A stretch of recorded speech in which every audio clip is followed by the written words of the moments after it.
Hello everybody. Welcome back to World of Warcraft, and today we're having a tea time with my little druid in Corfia. Because I decided I want to listen to the music for a little bit and talk about stuff. So, it's been a while since I made one of those. Yes, I know. I was slacking the hell out of everything pretty much. So, what I have been up to. Mostly it was World of Warcraft, just, you know, doing the general shite. Working, because that's taking quite a bit of my time as well, and I was dabbling a little bit in Guild Wars too, so yeah. I was busy, quote unquote. But first off, let's start with what I think about WoW. Because I did not give my opinion on the latest patch, the 9.2 patch. Which, it has its perks, right? But also it has the usual downsides. I mean, for one, I love the fact that tier pieces are back, for example. I missed that. And considering that for the 2 specs I play on my druid, those tier bonuses are overpowered as hell, yeah, not gonna complain. Still, I would prefer to actually have more balancing small patches, because I don't want my druid to be dependent on AoE damage as a feral, right, just from the tier. I mean, we all know Feral has lacking AoE. It has good single target, but lacks AoE/cleave damage. The tier fixes that. But still. Besides that, Zeref Mortis, the zone is pretty okay. It reminds me a lot of the Timeless Isle in Pandaria, so there's always something to do, which I'm happy for. The fact I do not have to go to Torghast to get Soul Ash and Cinders is a fantastic change. That thing, I love it. 3000 Flux is far less annoying to obtain than going through the Torghast wings, every single wing, multiple times. No, I prefer to fly around, collect chests, kill some rares, do some quests in Zeref Mortis, or do PvP, or do Mythic Plus, or raid. There are many sources for Flux, which is great. They gave choices of obtaining the currency that you need, and this, in my books, is a big plus. The raid. I'm not gonna complain. I'm not gonna deny, with the exception of a few music tracks which don't feel like they fit. I'm rather enjoying the music. Though, personally, I still prefer the Sanctum of Domination soundtrack. It was, I'd say, for me it was better because those boss fight tracks that you had, they felt like you encountered something dangerous, something that can actually end your existence. It was good. It was menacing. It was evil sounding. I love it. That's one of the gripes I have with Final Fantasy. For example, I love orchestral music. I don't want to fight a fantasy boss with a rock or techno music playing in the background.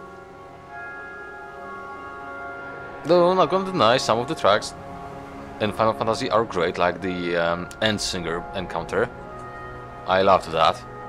I didn't play it, I saw Jesse Cox playing it, and I think it was Zepla as well. So yeah, that was great. PvP. Well, to be fair, I think it's probably the most balanced PvP we had for quite a few years. It still has issues, yes. That being, me as a feral, I can delete people with a convoke if they're not careful, or a paladin can delete me. So, yeah, there is usually the few things here and there that can be a pain. Mythic dungeons, to be exact. I've been enjoying them quite a bit. I don't have KSM yet, but I'm close. I'm, for the most part, pugging my way through it, and the lone fact I can go into those as either a tank or a cat DPS makes me happy. It's been a while. People see a druid, they don't care if it's a boomkin or if it's a feral, they'll take me. Because I have the DPS, I have the gear, and rating now, I guess.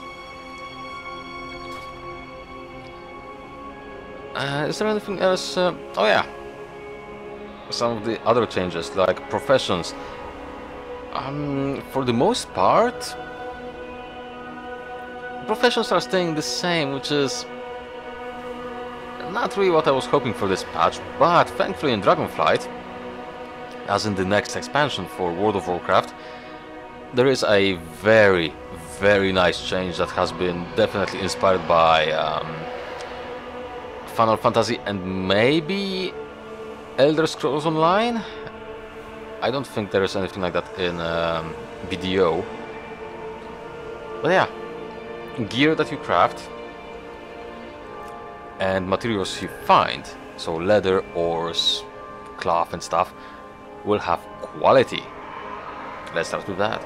The higher the quality of the materials, the higher the quality of gear or potions, flasks, maybe enchantments as well. That is already a good thing in my books. I played with that a little bit in Final Fantasy, where high quality materials allowed you to create high quality gear. I loved it. There will be also crafting slash gathering related stats. Not on your main gear, there will be apparently some new gear that you have in a separate slots in your inventory. So you won't have to sacrifice your inventory space or equip them here. This is a Guild Wars 2 UI, so you know the drill. But yeah, this will allow crafters, role players, and casual people who just like to dabble in everything to feel like they are progressing in whatever they want. However, there are still a few things I want information upon. One, will this thing be only for Dragonflight crafting, or will it go to the previous ones? If it will go to the previous ones, that will be amazing. That will allow many people to play the way they actually want when it comes to crafting. Because, let's be honest, with crafting as it is right now, let's go with leatherworking for example, what we have right now is that we craft gear. Let's go a bit lower to some oldies. Wait. Mark. There we go. No, wait. It was relic, I believe. Yes, relics of the past. There we go. Let's go to the bottom list. Oh, goddammit. Right, so this is one of the ideas I was very happy for when they announced it. Unfortunately, the truth of how you craft those and how you obtain stuff for it, it was a bit of a different show. People were not, well, maybe not mad, but many people, including me, were quite disappointed in it. Because leather or other materials, depending from the crafting profession, was fine. We were expecting some threads or some other gatherable materials. But we got the curing salts, which, well, in a Relic of the Past rank 1 doesn't really bring any issues for a higher level player, but for a newbie, for example, that is going to be an issue. Because those 2 golds, right? Actually, wait, how much is it? Vendor buy price. It's 8 gold. 8.10 gold. That can get you materials for leveling up your professions. That can get you, depending from the server, bags, netherweave bags. It's a bit too expensive, but the lone idea of having items, no. Okay, Dragon Scale, there we go. The idea of optional reagents, where you can add a Relic of the Past, right? So, level 20, we add a Relic of the Past 5. It turns into a level 47 required item. That was something I was very interested in. Unfortunately, it doesn't work for everything, which is one gripe, because there are items that people would like to use, right? Yeah, maybe even this. The Dreamscale breastplate doesn't have a reagent. All the items that we craft should have reagents, right? Reagent slots. There we go. Words. Or the Warbearer harness. Again, no reagent slot.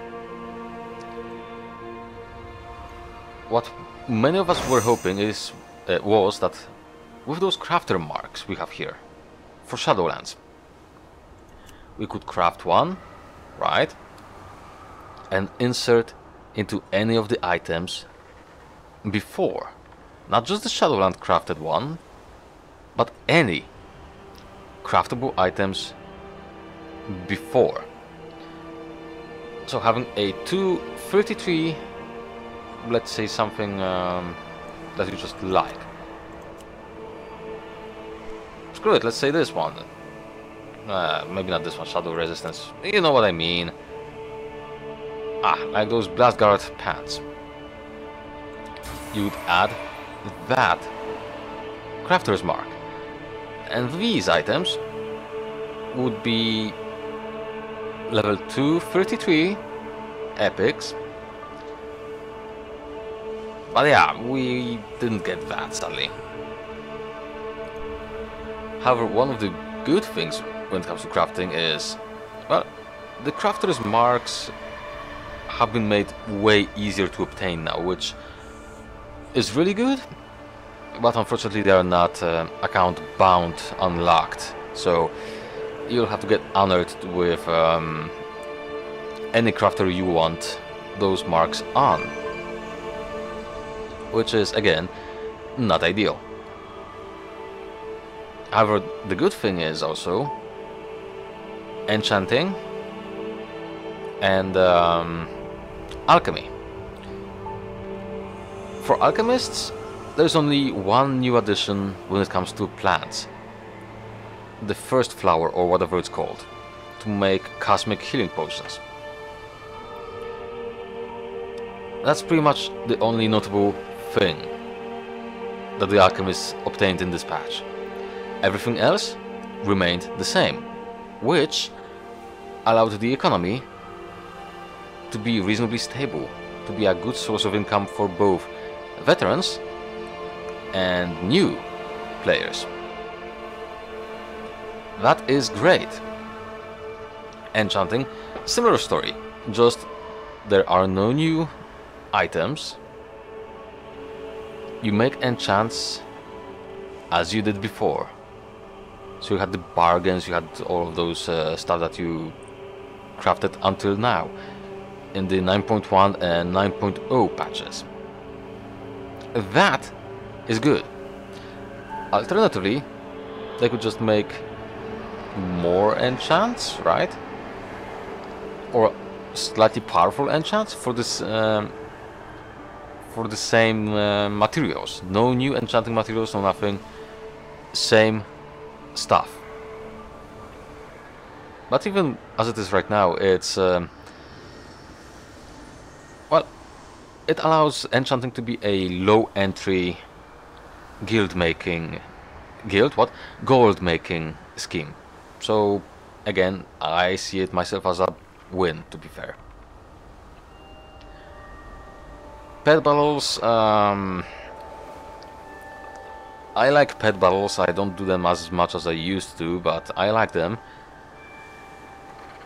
There should be more content. They are planning apparently on doing something that many mobile games do, that you have a defensive team, and if there are no people to battle with, which, let's be fair, is quite often, you will fight one of those AI controlled defensive teams. So, not a bad thing, if you think about it. This will allow people who actually enjoy pet battling to actually compete against other players' teams, at least. It won't be the same, I know, but it's going to be something. Okay, what else I wanted to talk about? Yes, old content. I'm still hoping that they would make use of the old content more. Apparently there are some data mined things already, like Lordaeron being worked on. So that could be interesting, but still, I would love to see old content used more. Why? Because as it stands right now, when you're leveling, you can level in any of the expansion areas, right? But once you hit level 50, you are forced to go to currently Shadowlands zones. And what tickles me the most is the fact that you have to stay in the expansion zones you picked, unless you go to Chromie, to Stormwind or Orgrimmar, and change that. The zones should just scale without Chromie time. Make Chromie just a guide of, hey, if you want to witness the story of this or this era, go to this or that place. We're not gonna transport you anywhere, no. No, no, no, no. Just go there and you will start the adventure. That would be better, because if I am leveling a character, let's say in Hellfire Peninsula, right? A friend asks me to join him/her to level in, let's say, Howling Fjord in Northrend. I will have to go to Stormwind/Orgrimmar and switch my Chromie time to Northrend, to Wrath of the Lich King. Why does it have to be so inconvenient? It should be just, you want to go there, level there, do stuff there, you should be just allowed to go there. The zones should scale up to you as they do right now, right? But yeah, there is a lot of stuff I am not happy for when it comes to open world. Don't get me wrong, Corfia, surprisingly, I'm enjoying it. Shadowlands overall, not so much. I mean, I was enjoying it far more when flying was not a thing, but yeah, that's because I enjoyed the optional PvP and just meeting people around, just traveling from quest to quest or just gathering stuff. Because now if I go to, let's say, Maldraxxus, to find people not at the quests is rare. Everybody is flying everywhere now. And back before flying was allowed, you just ran to places. From this flight path to this world boss, you ran. You encountered people. I liked it. Of course, I understand not everybody likes that. Some people just want the convenience. But as sad as it is, convenience in a game if there's too much of convenience in the game, it harms the game. That's why I was always against flying, or at least in the way it is in this game. Thankfully, there is a potential that Dragonflight will actually, maybe, I hope, change that, because they are mimicking Guild Wars flying. The Griffin and maybe Storm, what was it, the Storm Scale, I think it was called? I don't have those mounts yet, but I saw them on YouTube and some streams. Those things look insanely fun. I don't like the swimming in the air kind of a flying. I mean, I understand if there would be like the Dragon Scale who can just hover in place, right? But if it would be flying, I would prefer if it was gliding more than actually what we have now. The Griffin in Guild Wars also looks amazing. The speeds, the acrobatics, just the pure traversing of various caverns, structures, mountains. That thing looks insanely fun. So if Dragonflight gets at least a small percentage of that right, I will be pleased. And if that will be the flying in the future, like for a Griffin, flight form for me as a druid, or any other mount I have, that would be great. If it would have just those little mechanics, like, I'm not saying all mounts should be exactly the same, right? Just like in Guild Wars, have each species specialize in something. However, make sure that there is something for both factions, so it's reasonably balanced. Let's say, like in Guild Wars, raptors could jump far. For the Alliance, it could be night sabers that do exactly same thing. Night sabers as in the cats for night elves. There's lots of potential. But the thing I'm worried about is that Activision Blizzard, will be too scared of the vocal minority, and when I say minority I mean the forum warriors,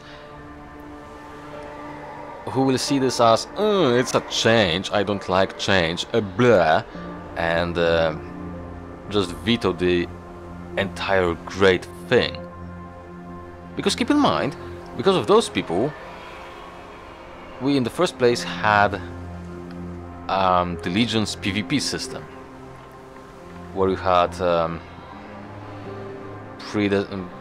pre-designed stats when you entered a instanced PvP encounter. Your stats were the same as everybody else,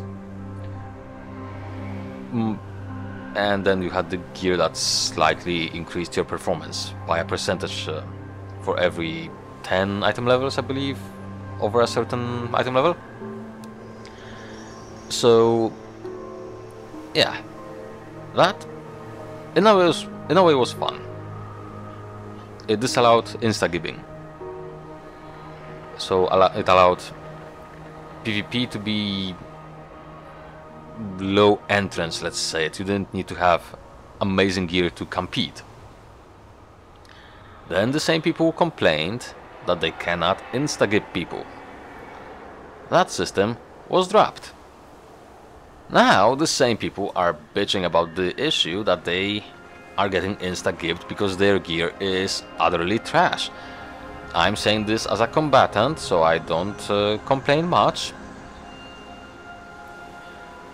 Yes, my PvP rating is kinda low because I don't have a stable PvP partner. And I always preferred doing battlegrounds instead of arenas, so yeah. Still, The concerning fact is they are going to the Warlords way of PvP gearing. So in PvP, Conquest gear, when you buy it, you have the best PvP piece in that slot, period. Upgrades will be only for the PvE component. It will not increase your PvP power. That is bad. As somebody who played in Warlords, I remember how much power I had when I had Conquest gear on, and my opponents did not. It was a slaughter. And if they will just leave it the same way it was in Warlords, that's gonna be bad. But yeah, people wanted it, so let's see if the vocal minority is going to screw us again. I just do really hope they will not screw us over the flying system, because it really needs to be updated. Like, either that or a stamina system for mounts. Any of the two would work. Just like I said years back, if the mount's stamina drops, you start gliding down. That would work. Same for a druid travel form. It could be a stamina system, and when the stamina runs out, you slowly glide downwards. Not a dismount or parachute or anything, you just glide. Period.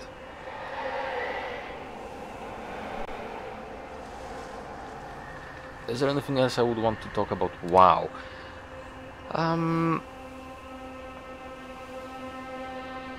Alright. This social aspect. I'm not sure what is going on, but lately people have been nicer to each other. I'm talking about pugs, I'm not talking about guild, I'm not talking about friends, just pugs.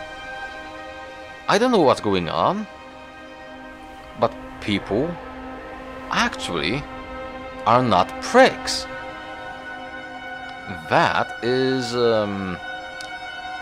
interesting, to say the least. Because most of the time people join in a queue, they get into a dungeon, they are pricks. That is becoming rare. There are no people who complain, there are people who do not rage. There are occasionally some people who think you are not the tank and they will tank as a DPS and get everybody killed. Well, that's a different story. Those are, well, special breed of people. But just in pugs. So far in M+, which I'm pugging, as I mentioned at the start of the video most of the time, people are welcoming, people are socializing, people are talking, not only about the tactics, about what they can do in the dungeon, when they should do X in the dungeon, no, just general talk. And as per usual, this seems to be the most true for people from the role-playing servers. As in one case in Argent Dawn, a priest was healing me when I was tanking. She was very talkative, very nice. Or, well, I mean, I'm saying she. It was a female character. So I don't know if it was a he, it, her. I just have this tendency of calling people by their character gender. Still, was a lovely person. Everybody in the group liked her, and yeah,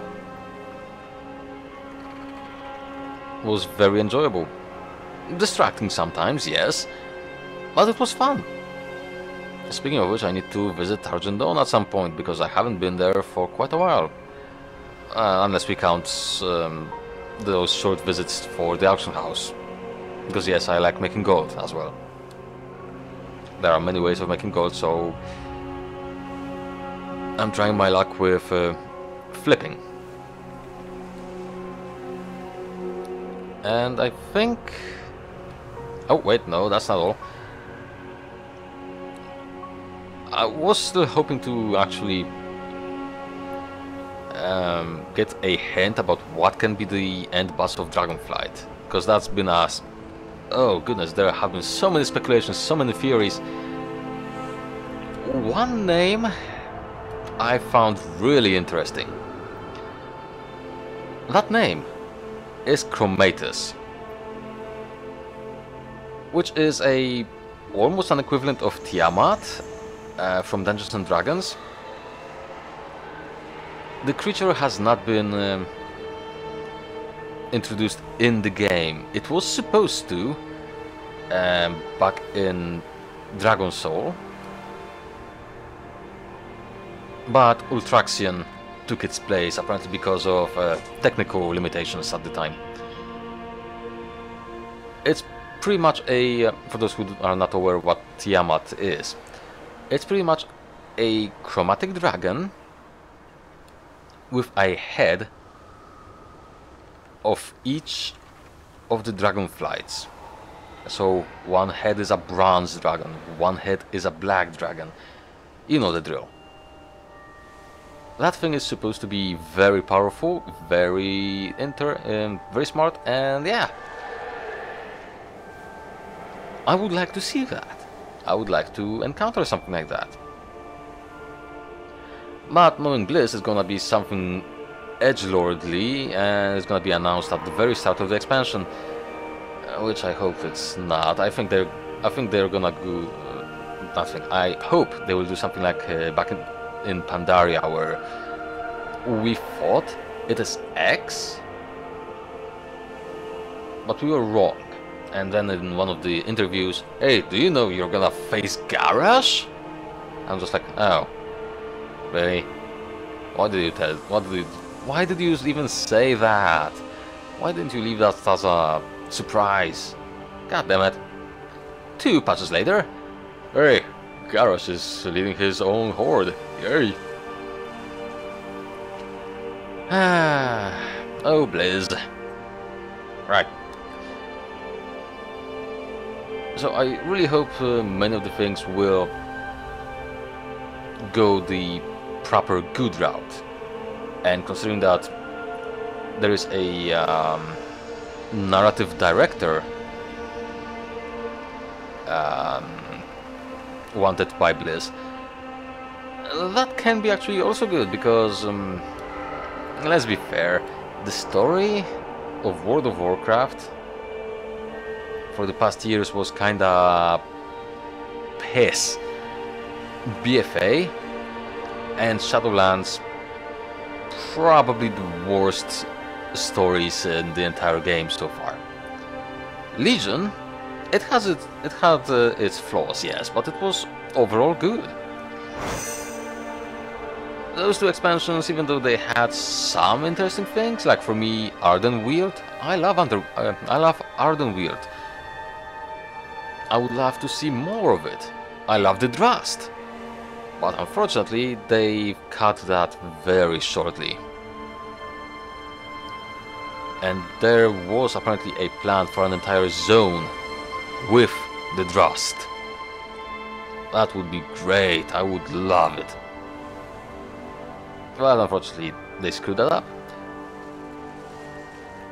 But I really hope... I like WoW. But Dragonflight is my last chance for WoW. If Dragonflight proves to be piss, I am leaving. Probably to Final Fantasy and Guild Wars. I'm not gonna be playing WoW anymore, most likely.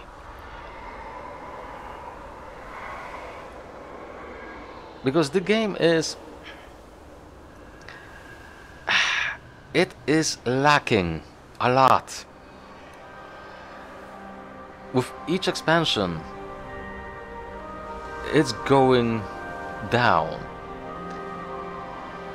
And when Blizz does make a good change, like the leveling revamp back in Legion, it was fantastic. But then the vocal minority who doesn't even play the game decided, oh, we can't have that, make this almost instant, blah. It made me so sad, because leveling back then, I was leveling my warrior. Just seeing the fact that my warrior took damage from leveling mobs, I was so happy with that, you have no idea. I believe I was dragging him through Shadow Moon Valley in Outlands at the time. That thing felt great. There was danger, there was a challenge, it was fun. And then Crummy Time was introduced and the whole concept went to shite, and apparently they nerfed a lot of creatures, so yeah. I want to continue playing the game. But if it wasn't for the token, for the WoW token, I would not be playing the game. I would not be playing the game since BFA, probably mid-BFA. Because I just couldn't force myself to actually pay real cash to play the game. It was just not worth it for me. I prefer to spend gold, buy tokens, and pay for my subscription that way. That's the whole thing. But yeah, I'm still cautiously hopeful that Dragonflight will be a good expansion, that they will start finally fixing all the issues. Because there's a lot of them. They have a long road in front of them to fix what has been destroyed by so many dumb mistakes. Furthermore, when it comes to storytelling, they are depending too much on books, on novels, to explain what is happening in the game world, in the universe you are playing in. That info, even if watered down, should be in the game. That should be the story of the game. You cannot have people doing content, right, and then wonder what happened. What happened between Pandaria and the Warlords? What's going on? People who did not read the book do not know what the hell is going on. A novel, a book, should be used to support what is in the game, to supply the fans with stories in the universe, not necessarily the main characters. Just have a bunch of adventurers doing stuff in World of Warcraft.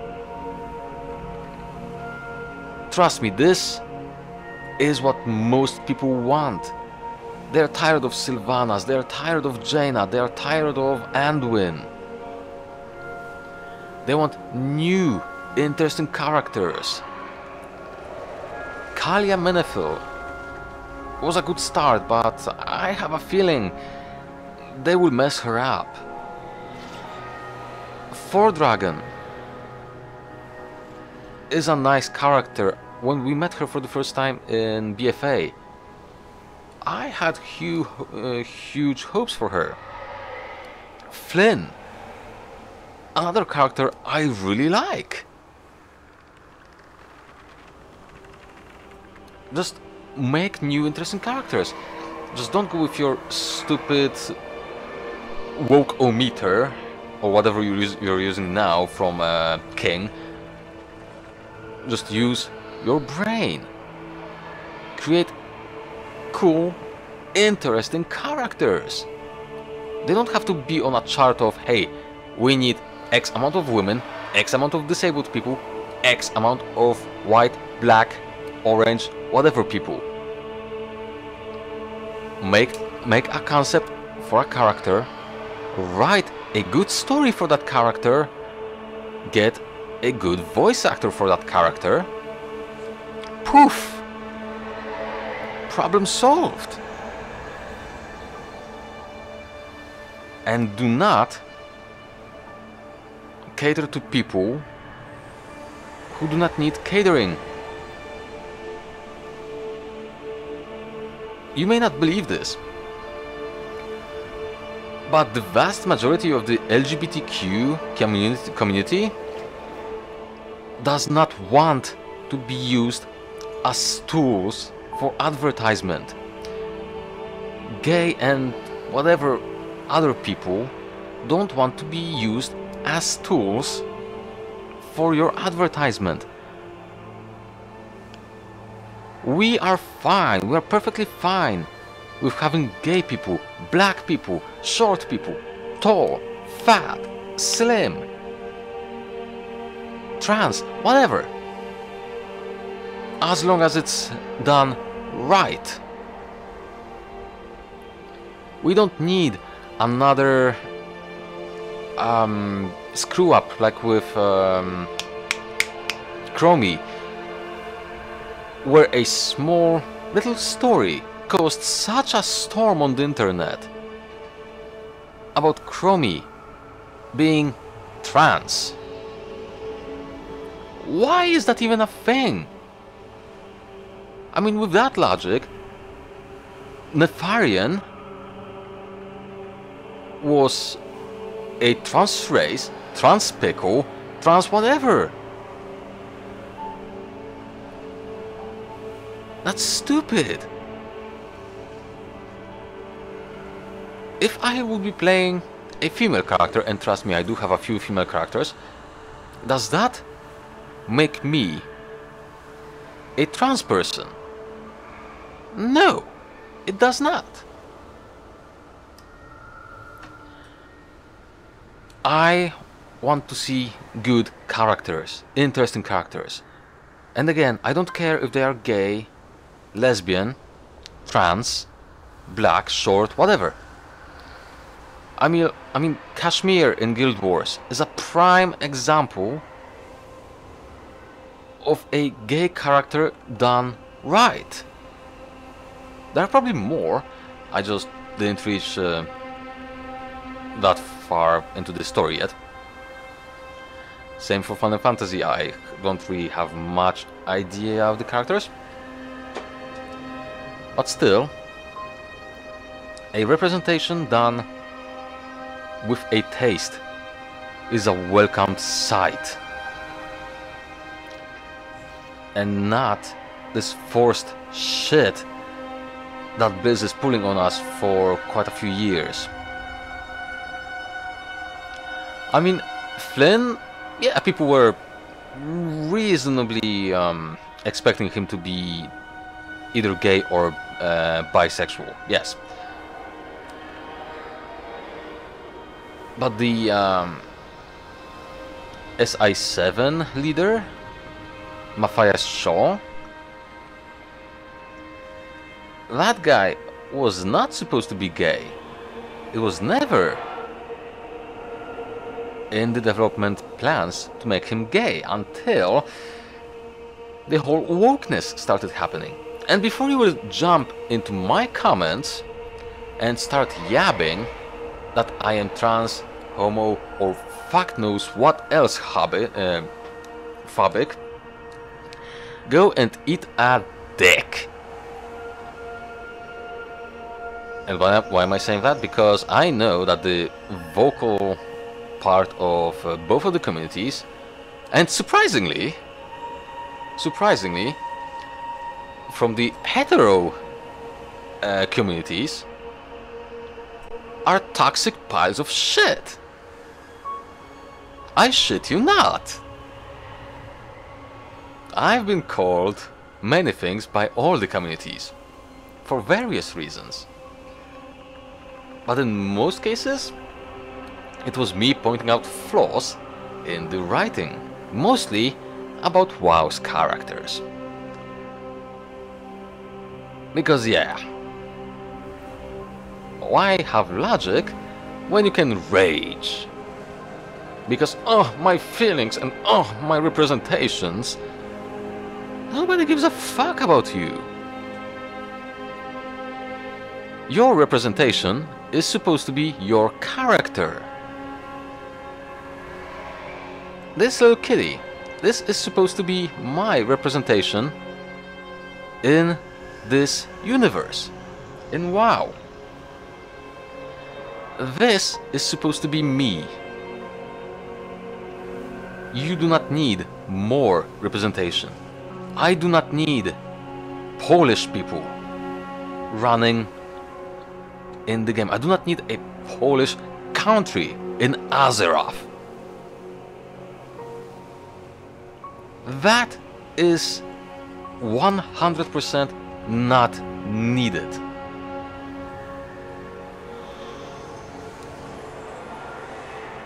Also, one thing I just realized.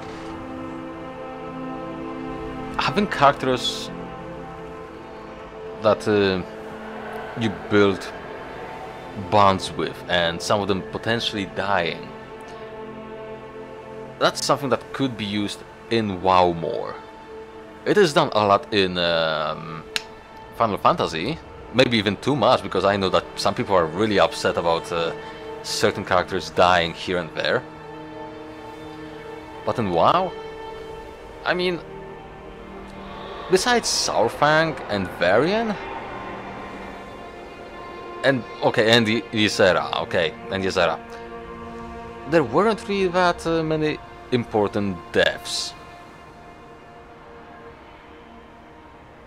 Well, maybe with the exception of the Ishnuala guy that is in Ardenweald now.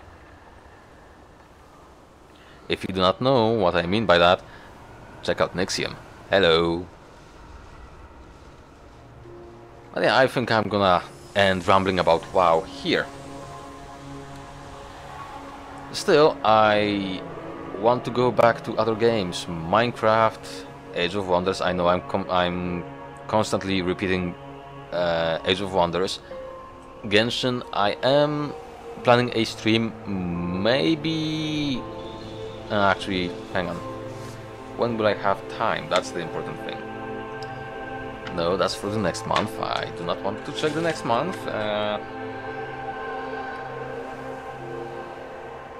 Okay, I may have some time soon to potentially stream, because I want to finally go to the Chasm in Genshin. And yeah, I have some plans for Minecraft as well, even more so considering that I don't know if the patch is even out. I haven't played the game for ages now. I want to go back. I want to play it again. And considering that my internet is far stronger now, this should be a far better experience for both me and you. But yeah, I think I'm gonna actually end this episode of Tea Time on this. I imagine it's a long one, and it's gonna take actually maybe not so long to upload anymore, but yeah, editing will be minimal. I just have to make sure the audio is good, I guess. But yes, thank you so much for watching. If you are still watching here, you are a fucking legend, yo. And yeah, have a great day, and I'll see you in the next one. Bye!